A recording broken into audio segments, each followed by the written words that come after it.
Pán s vami. I s duchom tvojim. Čítanie zo svätého Evanjelia podľa Lukáša. Ježiš sa vrátil od Jordána plný Ducha Svätého.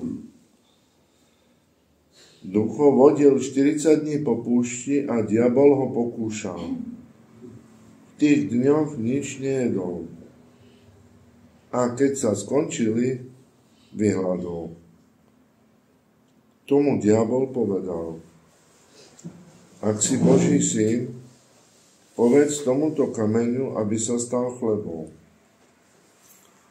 Ježiš mu odvetil: Napísané je, nie len z chleba žije človek.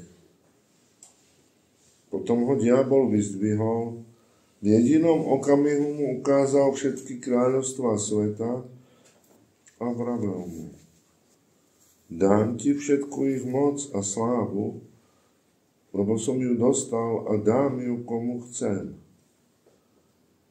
Ak sa mi teda budeš kláňať, všetka bude tvoja. Ježiš mu povedal: Je napísané, Pánovi svojmu Bohu sa budeš kláňať a jedine jemu budeš slúžiť. Potom ho zaviedol do Jeruzalema. Postavil ho na vrchol chrámu a povedal mu: Ak si Boží syn, vrhni sa, stane to dolu, veď je napísané, svojim anielom dá príkaz o tebe, aby ťa chránili. A vezmu ťa na ruky, aby si neuderil nohu o kameň. Ježiš mu odvetil: Je povedané, nebudeš pokúšať Pána svojho Boha. Keď diabol skončil všetko pokúšanie, načas od neho odišiel. Počuli sme slovo Pánovo. Chvála tebe, Kriste.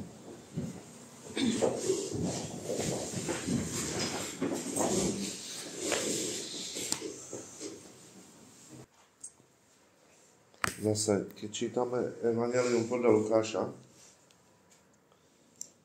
tak nám musíme si stále pripomínať, že kto bol Lukáš.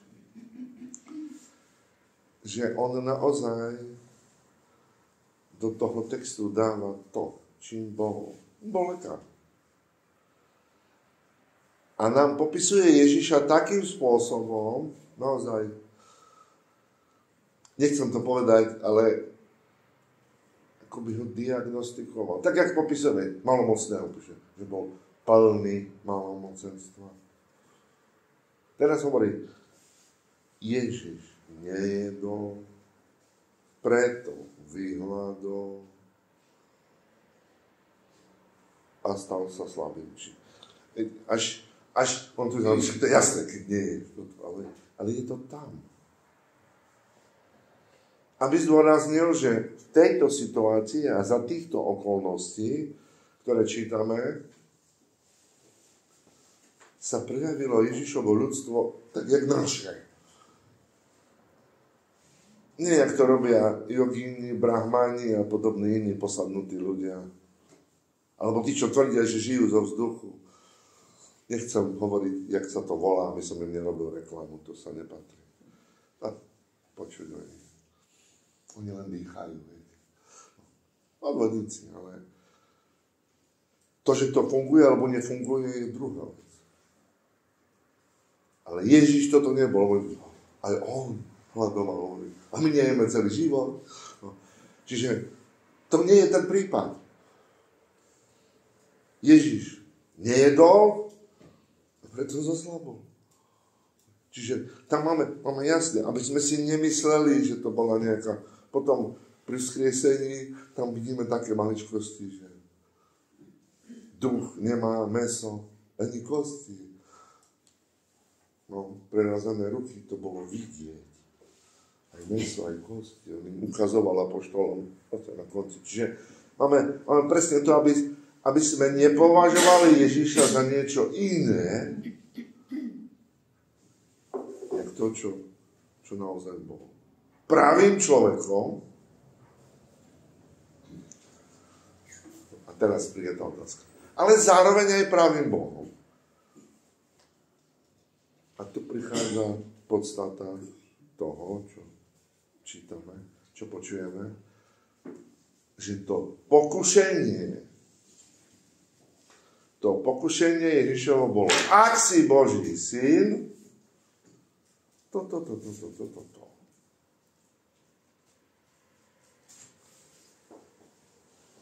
Lebo ako syn Boží, on mal právo na Božiu ochranu. On nemal povinnosť a on sa do takej situácie nemal dostať na konci, aby bol bezbranný pred nejakým Herodesom a pred nejakými tam papalášikmi. Aby ho postavili medzi lotrov, medzi kriminálníkov. On tam nepatril, on nebol.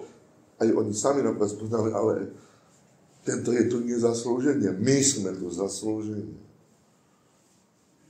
Tak jak nepatril medzi tých, ktorí, tam začína text, že nepatril medzi tých, ktorí v Jordáne boli pokrstení od Jána, ale vyznávali hriechy. Ježiš, keď prišiel od Jordána, tam bol pokrstený, ale nič nevyznával, lebo nemal čo. A je napísané, že od Jordána prišiel plný Ducha Svätého. On si povie, no a teraz by mohol konečne začať niečo robiť. Robil presný opak. Stal sa slabým. Dostal sa do situácie, do ktorej by sa vlastnou vinou, pokiaľ niekto naozaj nemá také aberácie, úchylky, tak nikdy sám sa nebude týrať, aby bol slabý, aby zle dopadol a rozumieme. Jeme preto, že je prirodzené, aby sme jedli. Jak a tak ďalej. Ale podstatná. Že nikto sa do takej situácii nedostane, pokiaľ nie je nejaký problém. Čiže, a nie len to. Nikto z nás sa dobrovoľne nechce dostať do situácie, ktoré je nikto menší, ako sám Boží nepriateľ, môže si s nami robiť to, čo robil s Pánom Ježišom. Tu ho vyzdvihol, tu ho vyviedol, tam ho zobral. Viete, už samo to je trošku na hlavu. Už samo to je také, že predsa takto sa nechať. On ho mohol poslať kade ľahšie. A napriek tomu si prešiel i toto. To je niečo, čo tým sa človek normálne nezamýšľa, lebo si povie tak ako my pri zdravom rozume predsa tiež nedovolíme Božiemu nepriateľovi, aby s nami mával v živote a dokonca nám dával návrhy nechutné. Napriek tomu sa to stane. Napriek tomu sa dostávame do situácií, v ktorých uvažujeme, a čo by tak teraz mohol Boh urobiť pre mňa? Lebo o to tam šlo. Ježiš mohol urobiť sám pre seba, povedz týmto kameňom a budú chleby. On s tým nemal problém, keď bolo treba rozmnožiť chleba pre 5 000 a potom pre 4 000 a tak ďalej. Ale v momente, keď mal niečo urobiť pre seba, že adresátom toho bol on sám, tak hovorím, a teraz to je tá odpoveď, za každým bude tá istá. Ale taký môj otec nie je.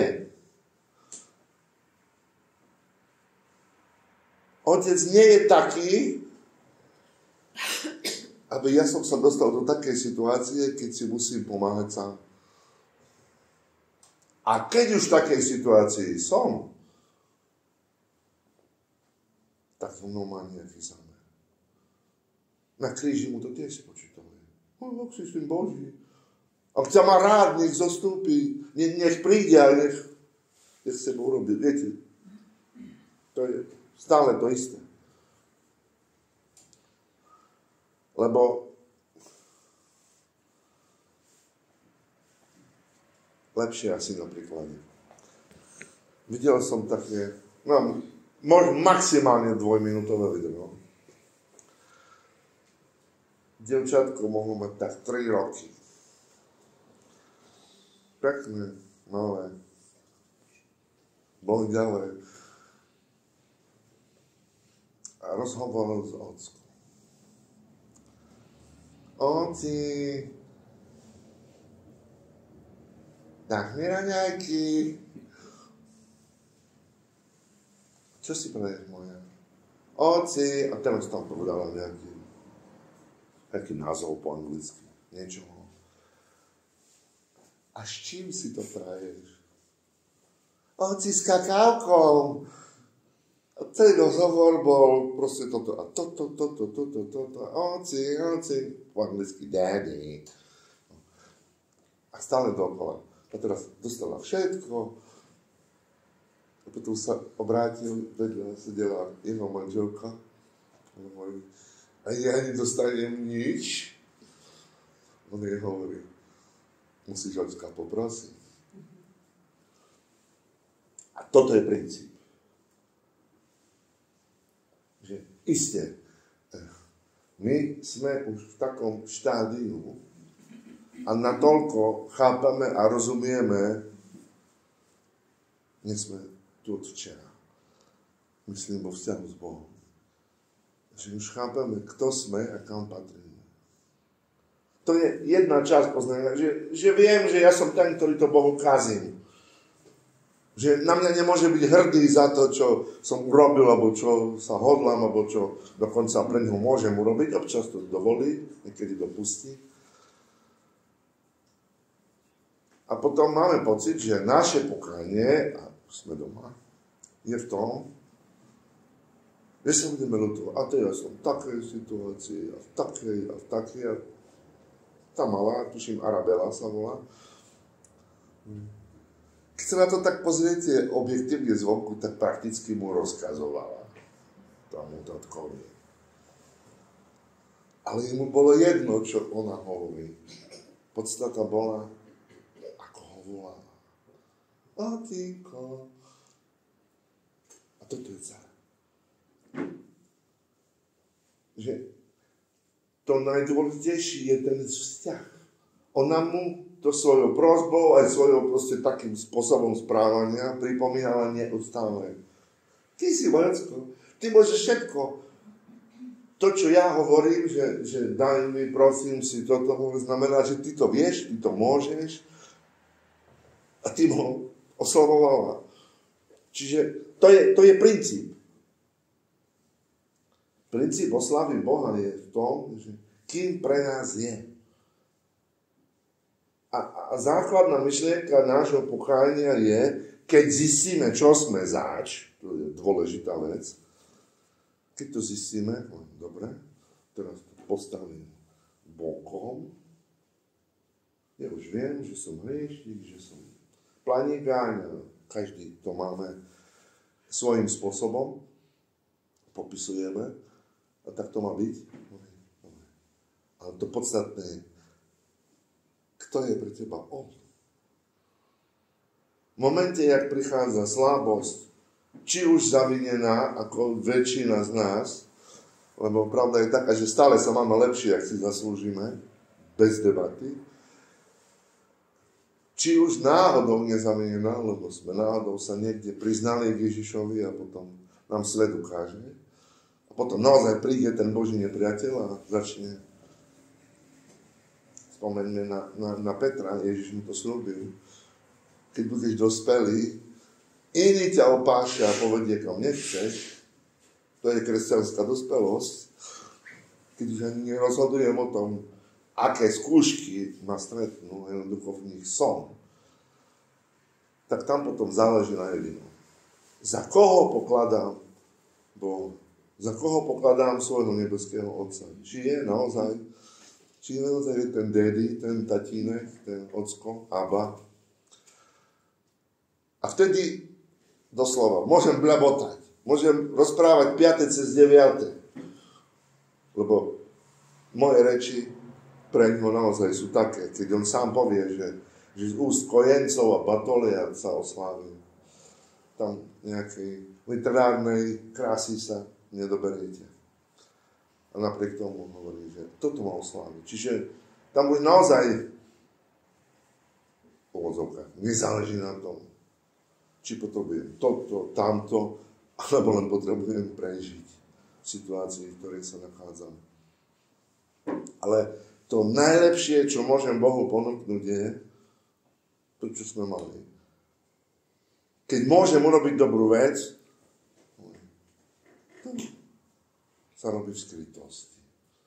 To nemusí nikto vidieť.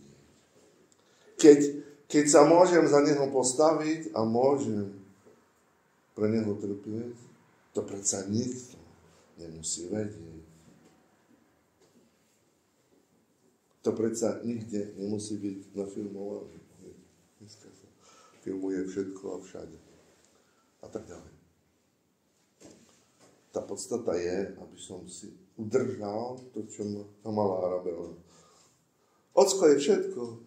Všetko vie, všetko dá, všetko môže a za každých okolností na mňa reaguje. Nech som tam, alebo tam, alebo... A toto je to, čo Boh chce. Toto je to najcennejšie, čo máme, že vieme, lebo to, že poznáme pravdu o sebe, aj Judách poznal pravdu o sebe. A skončil, jak skončil. Lebo nepoznal skutočnú pravdu o Otcovi. Svätý Peter poznal pravdu o sebe, ale zároveň poznal Ježišovu lásku. Čiže vedel, čo si o ňom myslí Otec.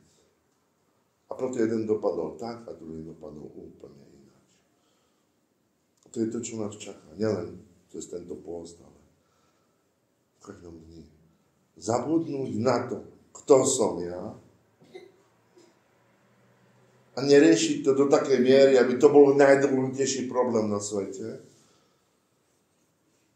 a byť si istý tým, kto je on.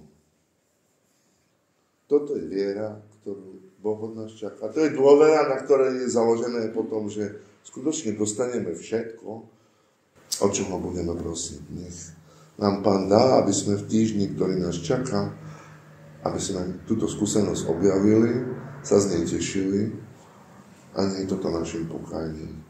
Bo svet bude frflať, nadávať a zvalovať vinu na kdekoho. My nemusíme.